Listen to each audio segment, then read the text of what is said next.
जय माता दी।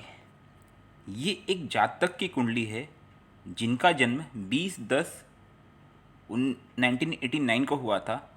जन्म समय प्रातःकाल 5:50 और जन्म स्थान है आसाम की एक जगह है। खैर, अब इनका प्रश्न है कि इनका विवाह कब होगा और गवर्नमेंट जॉब के बारे में जानना चाहते हैं। सबसे पहली बात, इस कुंडली में दो विशेष चीज़ें हैं जो आपको परेशान कर रही है। कुंडली में अच्छे योग भी होते हैं, ऐसा नहीं कहूँगा नहीं है, लेकिन जो चीज़ें परेशान कर रही है वो बताना बहुत ही आवश्यक हो जाता है।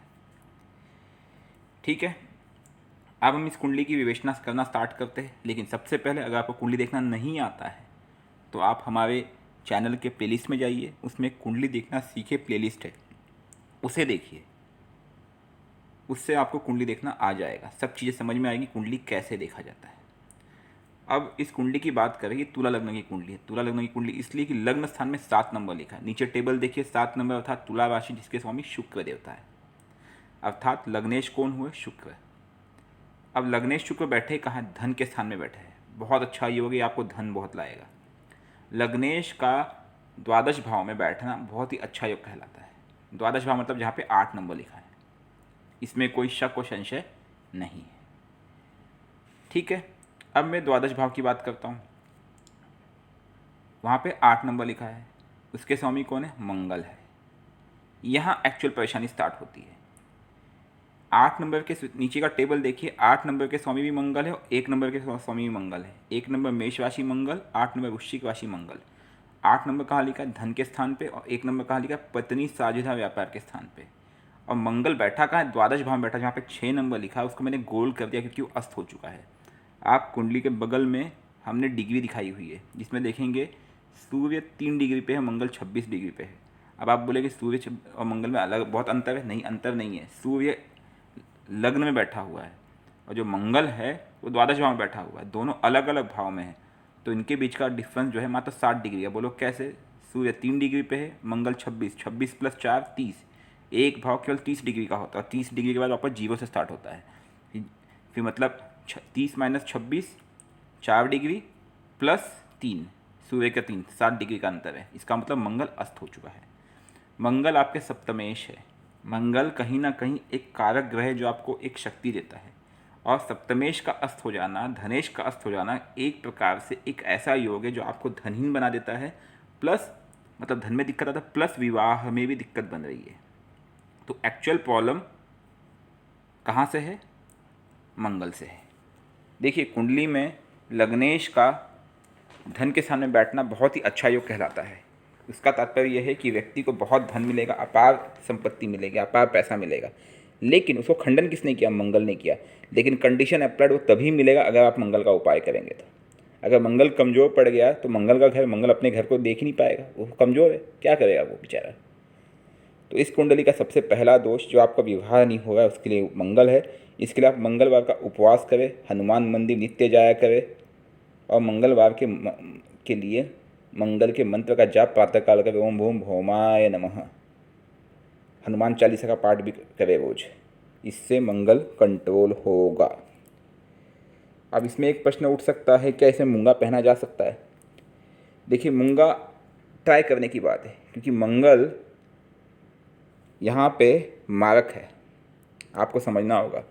तुला राशि में मंगल मारक होते हैं। एक तो वो सप्तमेश भी है और द्वादश शेष भी है, और बैठे कहाँ पे है? द्वादश भाव में।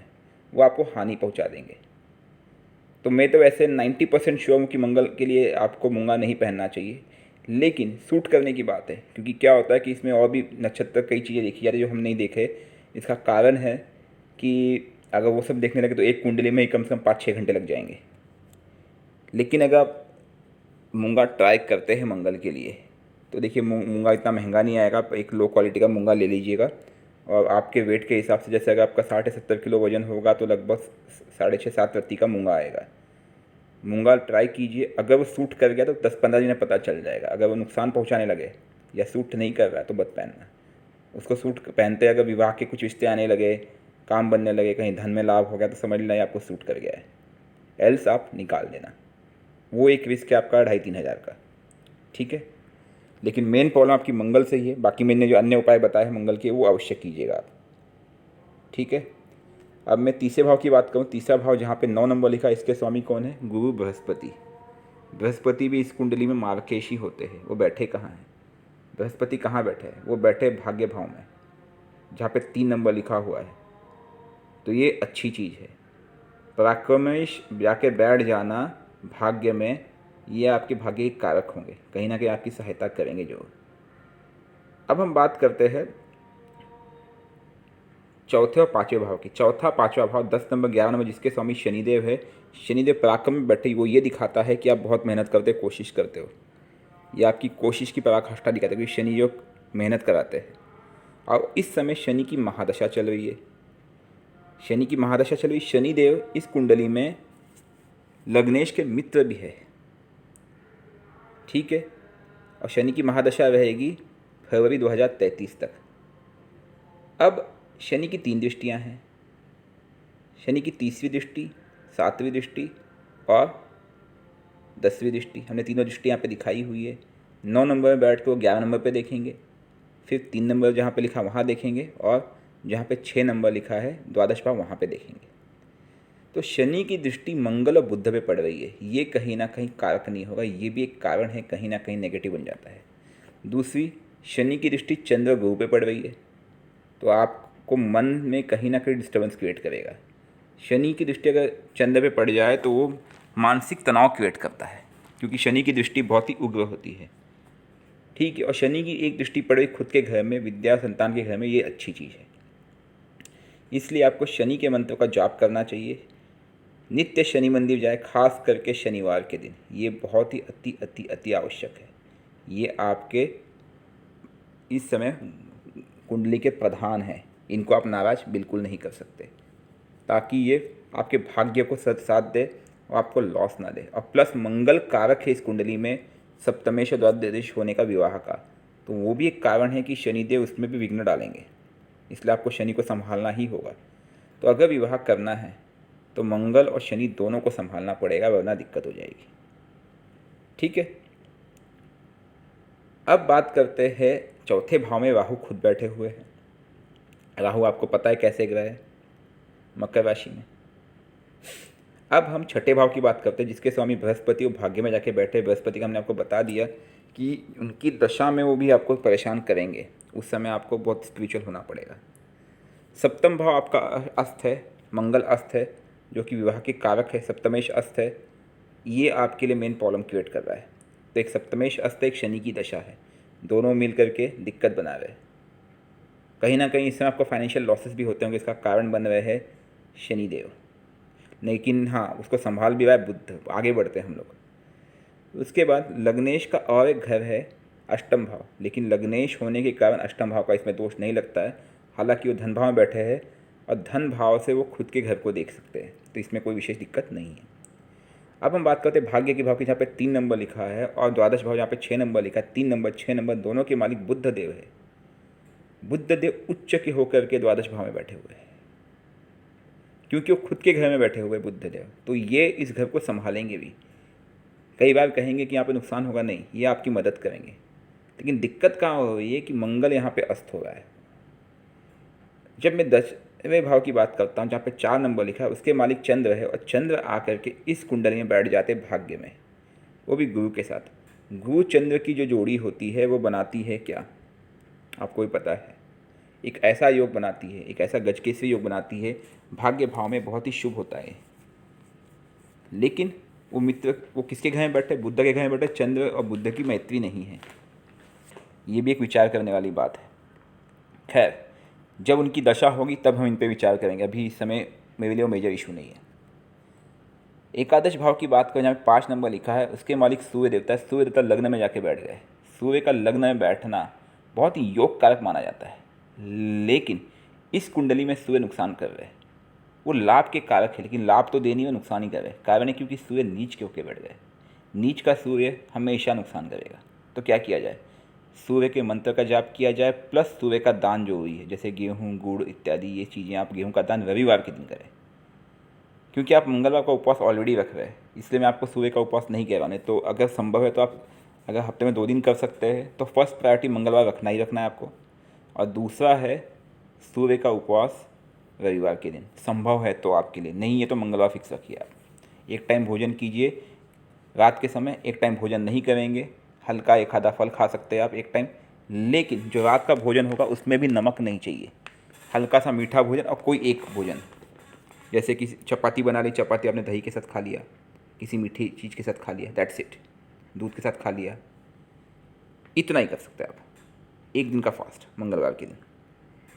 इसके बाद आपको इस कुंडली में केतु कहाँ बैठे हैं, 10वें भाव में, तो राहु केतु की युति जब होगी या इनकी जब दशाएं होंगी तो ये भी मतलब मिक्स रिजल्ट देगी।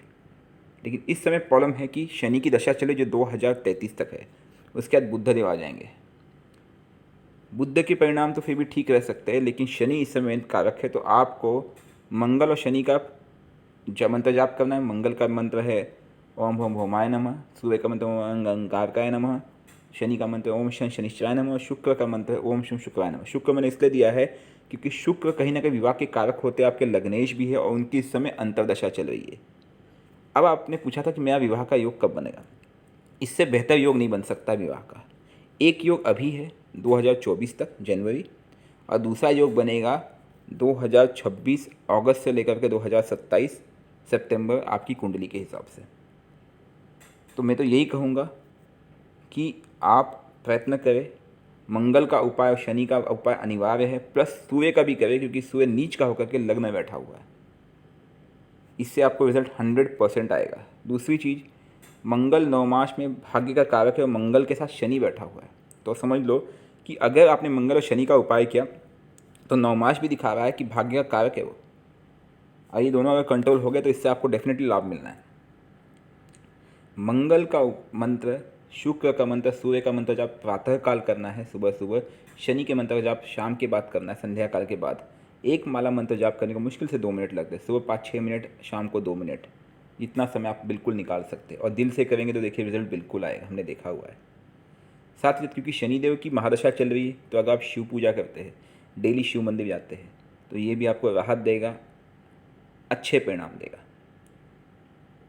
अस्त ग्रह हमेशा नुकसान करता है, ये अक्सर देखा गया। कई बार लोग कहते हैं कि अस्त ग्रह है तो उसकी मारक क्षमता कम हो जाएगी, ऐसा नहीं माना जा सकता है, क्योंकि जो एक तरफ उसकी मारक क्षमता कम होगी, मैं बिल्कुल मानता हूँ, लेकिन जो उसका खुद का मूल घर जो होगा, जैसे मंगल है, मंगल का खुद का घर कौन सा है, सप्तमेश है और द्वादश है, मार्केश है। आप मारक तत्व तो कम करने की कोशिश करें, लेकिन यहाँ पे वो नुकसान उस घर से पहुँचा देगा। जैसे विवाह विलंब कर दिया उन्होंने, धन का प्रॉब्लम क्रिएट कर दिया, तो क्या करोगे।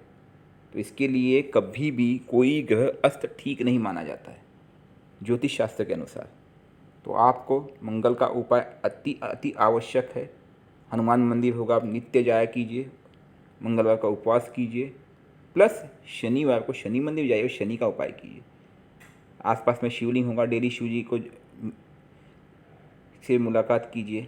मुलाकात ही कहूँगा क्योंकि आजकल लोगों के पास समय नहीं होता कि जाके पूजा करे, थोड़ा समय दे, लेकिन अगर वो कर सके तो बहुत ही अच्छा है। अगर आप मंदिर में थोड़ी देर बैठते हैं, शिव मंदिर जाते हैं, जल छोड़ते हैं प्रेम पूर्वक, तो बहुत ही अच्छा रहता है, रिजल्ट अच्छा देगा ये, खास करके शनि की महादशा में।